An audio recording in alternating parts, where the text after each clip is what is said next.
Hi students, last class lo మనం ఏం discuss చేసుకున్నామా ఎలక్ట్రోస్టాటిక్స్ లో last topic electric potential due to a spherical shell గురించి discuss చేసుకున్నాం. అందరితో మనకి ఎలక్ట్రోస్టాటిక్స్ చాప్టర్ కంప్లీట్ అవుతుంది. నెక్స్ట్ చాప్టర్ వచ్చేసరికి డైఎలక్ట్రిక్స్.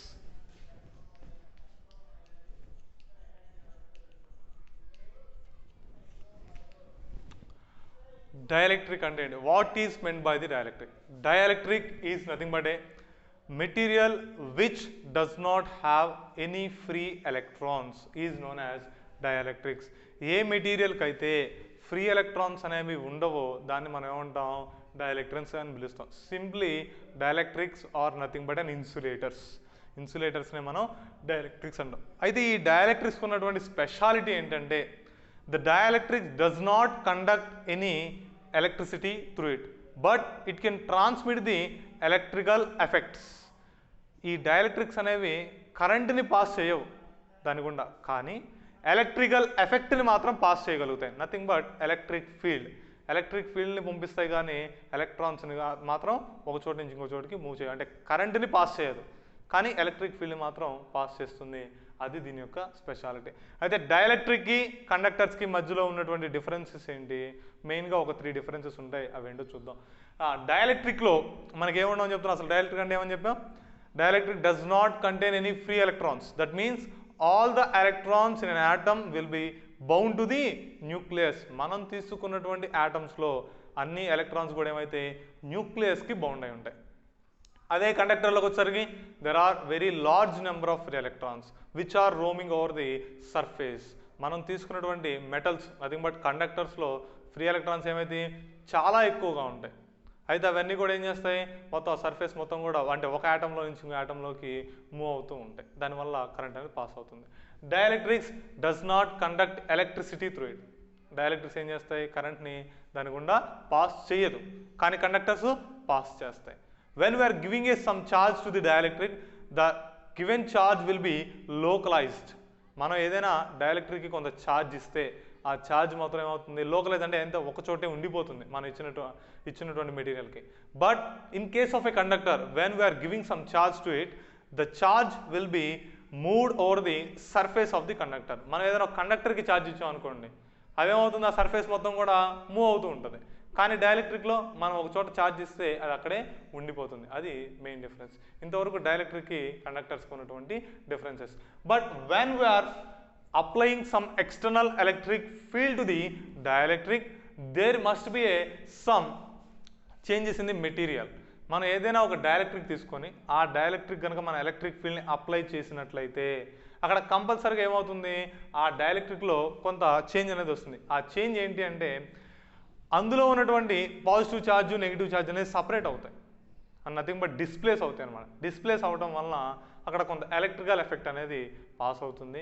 ఎప్పుడైతే మనం ఎక్స్టర్నల్ ఎలక్ట్రిక్ ఫీల్డ్ని ఇంక్రీజ్ చేస్తున్నామో, on increasing the external electric field on a dielectric, the dielectric insulation will be break down. మనం తీసుకున్నటువంటి డైఎలక్ట్రిక్ యొక్క ఇన్సులేషన్ అనేది బ్రేక్ అవుతుంది. ఆ ఇన్సులేషన్ బ్రేక్ ఏమైంది? అది కూడా కండక్టర్ కింద మారిపోతుంది. ఏ ఇంటెన్సిటీ ఆఫ్ ఎలక్ట్రిక్ ఫీల్డ్ దగ్గర అయితే ఒక డైఎలక్ట్రిక్ అనేది కండక్టర్ కింద మారుతుందో ఆ ఇంటెన్సిటీని ఏమంటారంటే బ్రేక్ డౌన్ స్ట్రెంత్ అంటారు. ఓకే, మనం ఏదైనా ఒక డైఎలక్ట్రిక్ తీసుకున్నాం. ఫర్ ఎగ్జాంపుల్ డైఎలక్ట్రిక్ ఎగ్జాంపుల్స్ ఏమేంటి? మైకా, గ్లాసు, వుడ్, ప్లాస్టిక్, ఇవన్నీ కూడా డైరెక్ట్గా ఎగ్జాంపుల్సే. ఫర్ ఎగ్జాంపుల్ నేను ఒక మైకా తీసుకున్నాను, మైకా బ్లాక్ తీసుకున్నాను. ఆ మైకా బ్లాక్కి ఎక్స్టర్నల్ ఎలక్ట్రిక్ ఫీల్డ్ అప్లై చేస్తూ ఉన్నా. ఇనీషియల్లో దాంట్లో కరెంట్ ఏమి వెళ్ళదు. మనం ఎక్స్టర్నల్ ఎలక్ట్రిక్ ఫీల్డ్ని ఇంక్రీజ్ చేస్తూ పోయే కొద్దికి ఏదో ఒక ఇంటెన్సిటీ దగ్గర ఆ మైకా అనేటువంటి మెటీరియల్ ఏమైంది?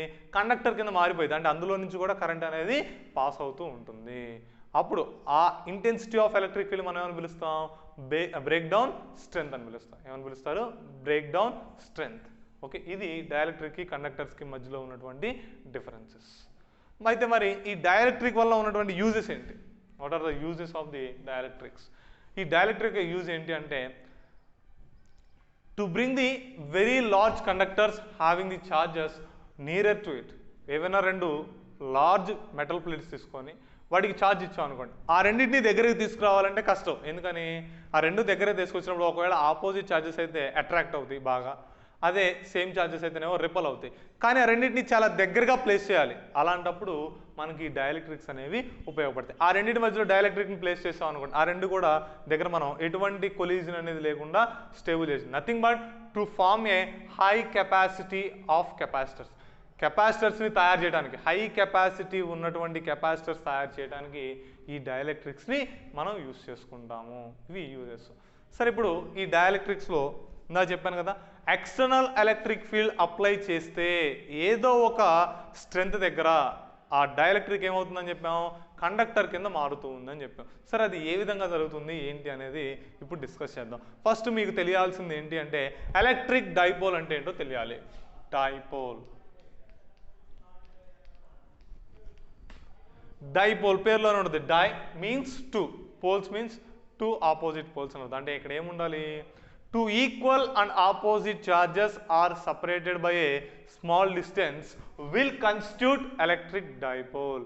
రెండు ఈక్వల్ అండ్ ఆపోజిట్ చార్జెస్ అనేవి అంటే మ్యాగ్నిట్యూడ్ అనేది సమానంగా ఉండాలి, సైన్ మాత్రం ఆపోజిట్గా ఉండాలి. అలాంటి రెండు చార్జెస్ తీసుకొని అది తక్కువ దూరంలో, ఎంతో కొంత తక్కువ దూరంలో కనుక మనం ప్లేస్ చేసాం అనుకోండి, అప్పుడు దాన్ని మనం ఏమంటాం, డైపోల్ అంటాం. దాన్నే ఎలక్ట్రిక్ డైపోల్ అంటాం. ఫర్ ఎగ్జాంపుల్ ఇదిగోండి, ఇది ప్లస్ క్యూ, ఇది మైనస్ క్యూ. రెండింటి యొక్క మ్యాగ్నిట్యూడ్ ఒకటేమో ప్లస్ క్యూ, ఇంకోటి మైనస్ క్యూ.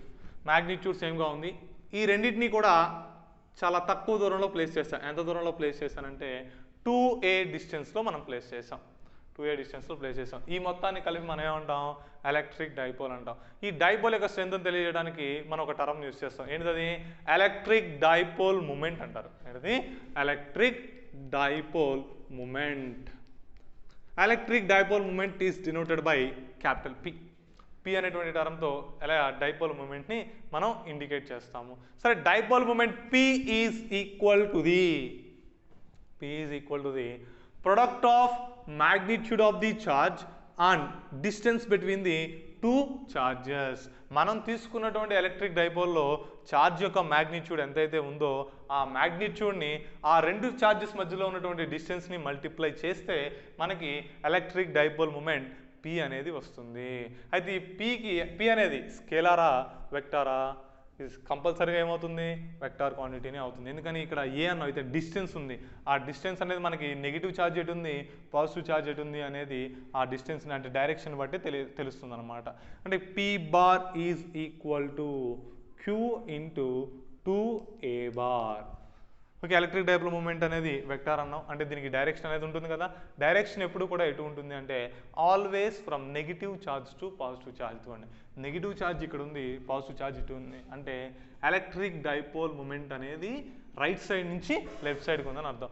ఒకవేళ నెగిటివ్ ఛార్జ్ ఇక్కడ ఉండి పాజిటివ్ ఛార్జ్ ఇక్కడ ఉందనుకోండి, అప్పుడు ఎలక్ట్రిక్ డైపోల్ మూమెంట్ ఎటు నుంచి ఎటు ఉంటుంది, లెఫ్ట్ సైడ్ నుంచి రైట్ సైడ్కి ఉంటుంది. Electric dipole moment is always from negative charge to positive charge. ఎప్పుడు కూడా నెగిటివ్ ఛార్జ్ నుంచి పాజిటివ్ ఛార్జ్ వైపు ఉంటుంది. ఈ P bar is equal to Q into 2a bar. ఇది ఎలక్ట్రిక్ డైపోల్ మూమెంట్కి ఫార్ములా. ఓకే, ఇప్పుడు దీని యూనిట్స్ ఏం రాసుకోవచ్చు. Q అంటే ఏంటి, ఛార్జ్కి యూనిట్స్ ఏంటి, coulombs capital C. Next a అంటే డిస్టెన్స్ ఎందులో కొలుస్తాం, మీటర్స్. కాబట్టి ఏం రాస్తాం, కూలూమ్ ఇంటూ మీటర్. ఇది ఎలక్ట్రిక్ డైపోల్ మూమెంట్ అంటే ఏంటి, దాని యొక్క ఫార్ములా, దాని యొక్క యూనిట్స్. సరే, ఇది ఎందుకు చెప్తున్నానంటే డైఎలక్ట్రిక్స్ని రెండుగా విడగొడతారు అంటే మాలిక్యూల్స్. అది but the molecules are divided into two types. One will be known as polar molecule and another one will be known as non-polar molecule. Polar molecule, non-polar molecule. Sorry. When we are taking any charge, nothing but any atom or any molecule, initially it will be in a neutral state. That means its charge will be 0. మనం ఏదైనా ఒక atom తీసుకున్నట్లయితే, atom కానీ molecule కానీ తీసుకుంటే ఇనీషియల్గా దాంట్లో ఏమైనా సరే ఎక్సెస్ ఛార్జ్ ఉంటుందా అంటే equal number of positive, equal number of negative ఉంటాయి. ఫర్ ఎగ్జాంపుల్ నేను కార్బన్ 612 తీసుకుంటున్నాను. ఈ కార్బన్ 612లో 6 ఏమో ప్రోటాన్స్ ఉంటాయి, 6 ఏమో ఎలక్ట్రాన్స్ ఉంటాయి. అంటే ఇది ఎలక్ట్రికల్గా ఎలా ఉంది, న్యూట్రల్ స్టేట్లో ఉంది.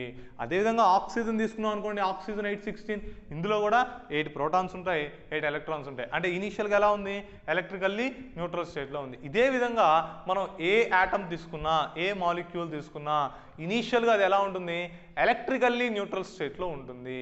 అయితే ఆ ఎలక్ట్రికల్లీ న్యూట్రల్ స్టేట్లో ఉన్నప్పుడు పాజిటివ్ ఛార్జ్కి ఒక సెంటర్ ఆఫ్ గ్రావిటీ ఉంటుంది, నెగిటివ్ ఛార్జ్కి ఒక సెంటర్ ఆఫ్ గ్రావిటీ ఉంటుంది. మనకి అటామిక్ స్ట్రక్చర్ తెలుసు కదా, సెంటర్లోనేమో న్యూక్లియస్ ఉంటుంది, చుట్టూ ఏమో ఎలక్ట్రాన్స్ అనేవి తిరుగుతూ ఉంటాయి.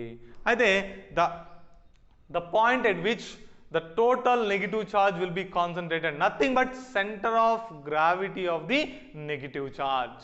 In the same way the positive charge will also having a center of gravity of positive charge. మీకు తెలుసు కదా ప్రతి ఆబ్జెక్ట్ కూడా ఏముంటుంది, centre of gravity, centre of mass ఉంటాయి. ఇక్కడ మనం సెంటర్ ఆఫ్ గ్రావిటీని కన్సిడర్ చేసుకున్నట్లయితే అంటే నెగిటివ్ ఛార్జెస్ వేరు వేరు చోట్ల ఉన్నాయి అనుకోండి, ఆ రెండు నెగిటివ్ ఛార్జెస్ కూడా ఒక చోట కాన్సన్ట్రేట్ అవుతాయి. ఆ పాయింట్ ఏమని పిలుస్తాం మనం, centre of gravity of negative charge అంటాం. అదే పాజిటివ్ ఛార్జెస్ కూడా వేరు వేరు చోట్ల డిస్ట్రిబ్యూట్ అయి ఉన్నాయి అనుకోండి, వాటికి ఒక సెంటర్ ఆఫ్ గ్రావిటీ కూడా ఏదో ఒక చోట సిచ్యువేట్ అయి ఉంటుంది. అంటే centre of gravity of the positive charge and centre of gravity of the negative charge coincide, then the dipole moment will be 0.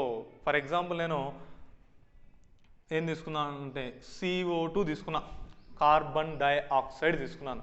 ఈ కార్బన్ డైఆక్సైడ్ మన స్ట్రక్చర్కి ఇస్తే ఏ షేప్లో ఉంటుంది, లీనియర్ షేప్లో ఉంటుంది, oxygen double bond carbon oxygen. ఇప్పుడు ఇందులో ఈ CO2లో పాజిటివ్ ఛార్జ్ ఏది, నెగిటివ్ ఛార్జ్ ఏది, కార్బన్కి పాజిటివ్ ఛార్జ్ ఉంటుంది, ఆక్సిజన్కి నెగిటివ్ ఛార్జ్ ఉంటుంది. కార్బన్కి పాజిటివ్ ఛార్జ్ ఉంది కాబట్టి దీని యొక్క centre of gravity of positive charge మిడిల్లో ఉంటుంది. ఈ రెండు ఆక్సిజన్లు కూడా నెగిటివ్ ఛార్జ్లే. Centre of gravity of negative charge ఎక్కడ ఉంటుంది, ఈ రెండింటికి మిడిల్లో ఉంటుంది. ఎందుకని, ఈ రెండు కూడా ఈక్వల్ డిస్టెన్స్లో ఉంటాయి సి నుంచి, అంటే మిడిల్లో మనకి centre of gravity of negative charge ఉంటుంది. ఈ రెండు కూడా ఒకే చోట లోకలైజ్ అయినాయిగా, nothing but the centre of gravity of the negative charge is coincide with the centre of gravity of the positive charge. Negative charge యొక్క సెంటర్ ఆఫ్ గ్రావిటీతో positive charge యొక్క సెంటర్ ఆఫ్ గ్రావిటీ అనేది coincide అయింది. Sir అసలు ఇది ఎందుకు అంటే, ఇక్కడ మనం చెప్పుకుంది ఎలక్ట్రిక్ డైపోల్ అంటే ఏమన్నా, రెండు ఈక్వల్ అండ్ ఆపోజిట్ ఛార్జెస్ ఉండాలన్నా. Equal and opposite charges are separated by a small distance. రెండు ఈక్వల్ అండ్ ఆపోజిట్ ఛార్జెస్ మధ్యలో కొంత దూరం కనుక ఉన్నట్లయితే అది ఎలక్ట్రిక్ డైపోల్ అవుతుంది, అప్పుడు డైపోల్ మూమెంట్ ఉంటుంది. ఇక్కడ పాజిటివ్ ఛార్జ్ యొక్క సెంటర్ ఆఫ్ గ్రావిటీ ఎక్కడ ఉందో, నెగిటివ్ ఛార్జ్ యొక్క సెంటర్ ఆఫ్ గ్రావిటీ కూడా అక్కడే ఉంది. అంటే ఆ రెండింటి మధ్యలో దూరం ఏమన్నా ఉందా, లేదు. డిస్టెన్స్ అనేది 0, అంటే 2a ఈక్వల్ ఎంత అవుతుంది, 0 అవుతుంది. 2a 0 అయిందంటే అర్థం ఏంటి, డైపోల్ మూమెంట్ అనేది 0 అనేగా. డైపోల్ మూమెంట్ లేదు కాబట్టి దాన్ని ఏమని పిలుస్తాం, నాన్ పోలార్ మాలిక్యూల్ అంటాం. ఓకే, అర్థమైందా. Non polar molecules are nothing but when the center of gravity of negative charge coincides with the center of gravity of the positive charge, then the molecule is said to be non-polar molecule. మనం తీసుకున్నటువంటి molecule యొక్క positive charge యొక్క centre of gravity, negative charge యొక్క centre of gravity రెండు కూడా ఒకే చోట coincide అయినట్లయితే దాన్ని నాన్ పోలార్ మాలిక్యూల్ అంటాం. అదే పోలార్ మాలిక్యూల్ అంటే ఆపోజిటేగా. అంటే the centre of gravity of positive charge does not coincide with the centre of gravity of the negative charge. Centre of gravity of positive charge, centre of gravity of negative charge రెండు కూడా ఒకే చోట coincide అవ్వకూడదు. అలా అవ్వకుండా ఉంటే దాన్ని ఏమంటాం, పోలార్ మాలిక్యూల్ అంటాం. ఫర్ ఎగ్జాంపుల్ హైడ్రోజన్ తీసుకుందాం, H2O. H2Oలో మన H2O షేప్ ఉంటుంది కదా, ఆక్సిజన్, రెండు హైడ్రోజన్లకి పాజిటివ్ ఛార్జ్ ఉంటుంది, ఆక్సిజన్కి మాత్రం నెగిటివ్ ఛార్జ్ ఉంటుంది. Centre of gravity of negative charge ఎక్కడ ఉంటుంది, ఈ ఆక్సిజన్ దగ్గర ఉంటుంది. Centre of gravity of positive charge ఎక్కడ ఉంటుంది, ఈ రెండింటికి మధ్యలోనే. ఇది పాజిటివే, ఇది పాజిటివే. ఈ రెండింటి యొక్క సెంటర్ ఆఫ్ గ్రావిటీ ఎక్కడ ఉంటుంది, ఈ రెండింటికి మధ్యలో ఉంది. అంటే ఇక్కడేమో centre of gravity of positive charge ఉంది, ఇక్కడేమో centre of gravity of negative charge ఉంది. ఈ రెండింటి మధ్యలో ఎంతో కొంత దూరం ఉంటుంది కదా, అంటే ఆటోమేటిక్గా డైపోల్ మూమెంట్ అనేది ఉంటుందా ఉండదా. అక్కడ డిస్టెన్స్ నాట్ ఈక్వల్ టు 0 కాబట్టి ఇక్కడ 2a not equal to 0. 2a not equal to 0 అయితే p నాట్ ఈక్వల్ టు 0 అవుతుంది. అంటే డైపోల్ మూమెంట్ అనేది నాట్ ఈక్వల్ టు 0, అంటే ఎంతో కొంత డైపోల్ మూమెంట్ ఉంటుంది కదా, కాబట్టి వీటిని ఏమంటాం, పోలార్ మాలిక్యూల్స్ అంటాం.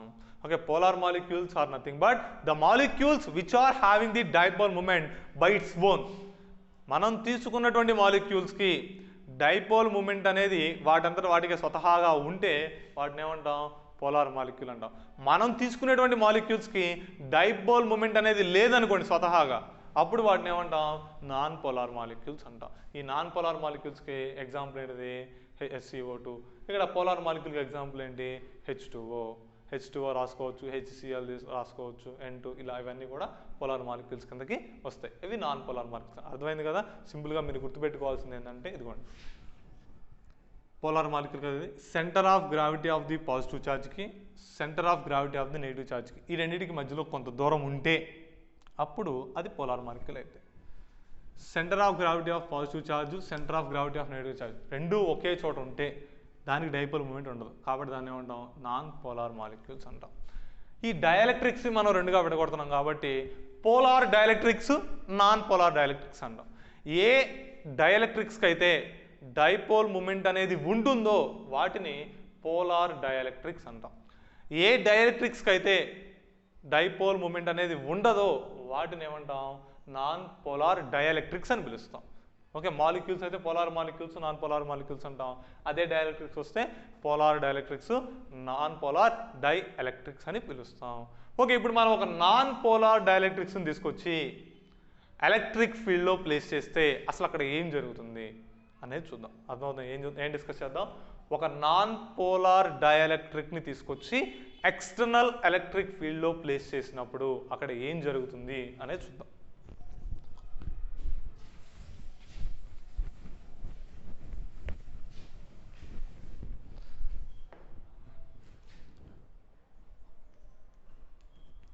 Non-polar dielectric in an external electric field.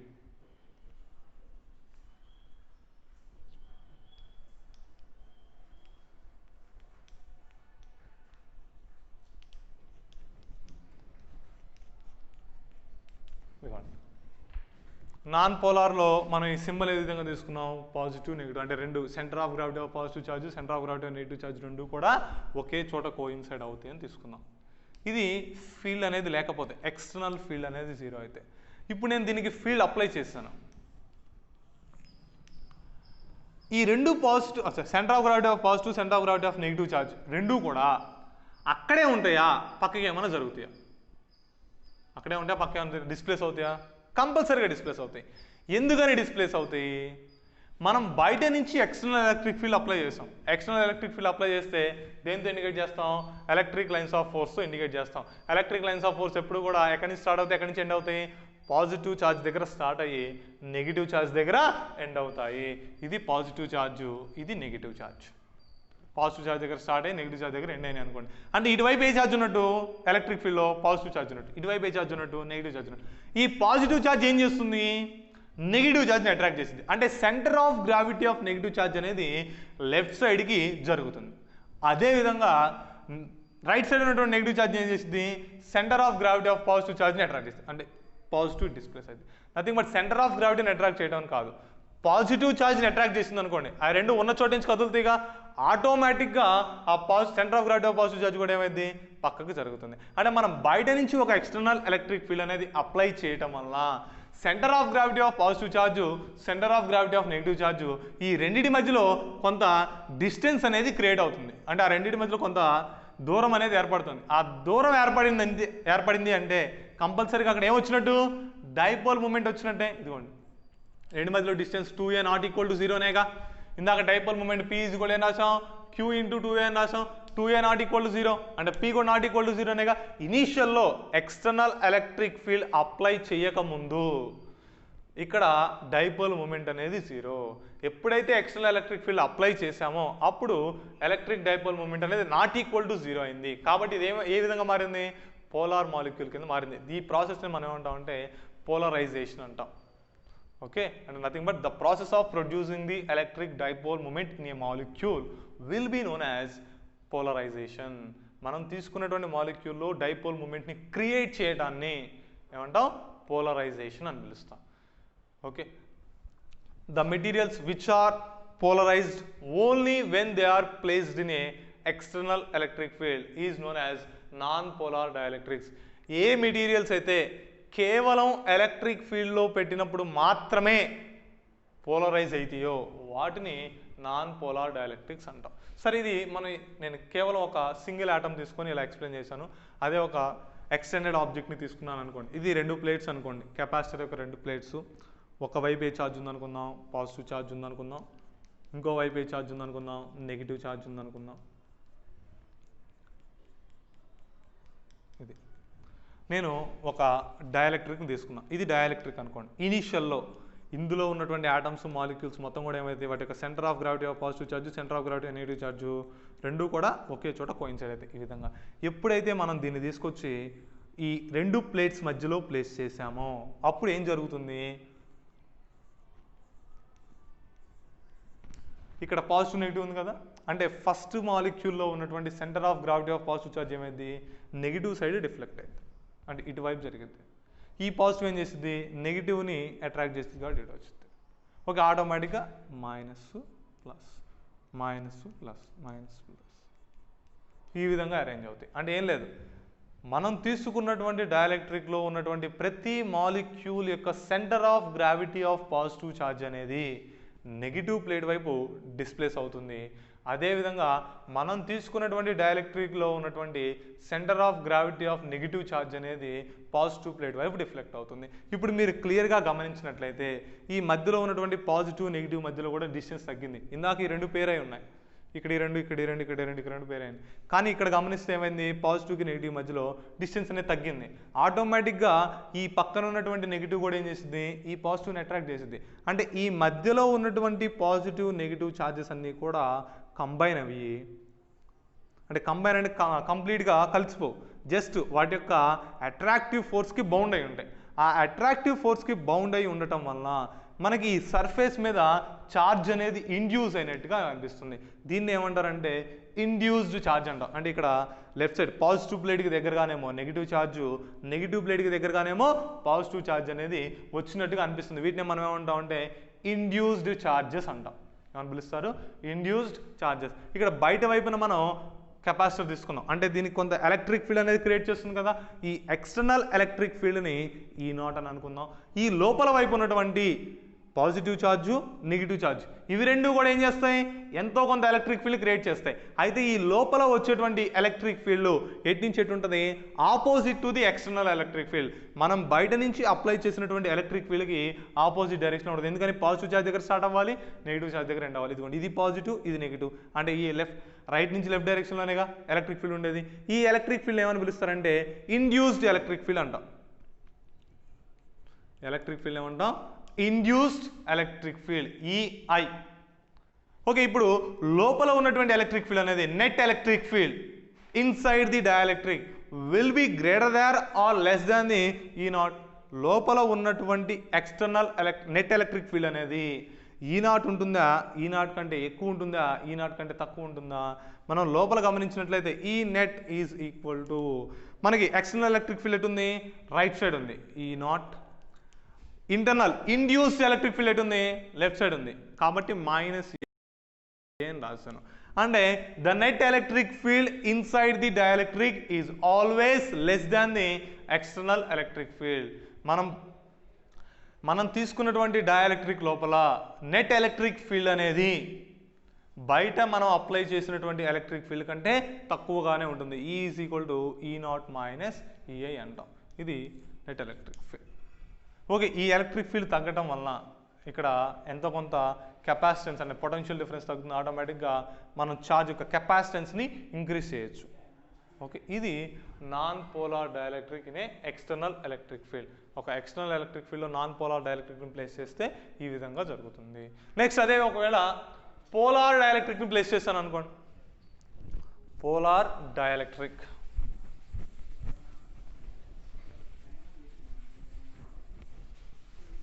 Polar dielectric in an external electric field. మనం ఇండివిజువల్గా ఒక పోలార్ డైఎలక్ట్రిక్ ఫీల్డ్ తీసుకుంటే ఆటోమేటిక్గా వాటికి ఏమవుతుంది, కొంత ఎలక్ట్రిక్ డైపోల్ మూమెంట్ అనేది ఉంటుంది, నెగిటివ్ పాజిటివ్.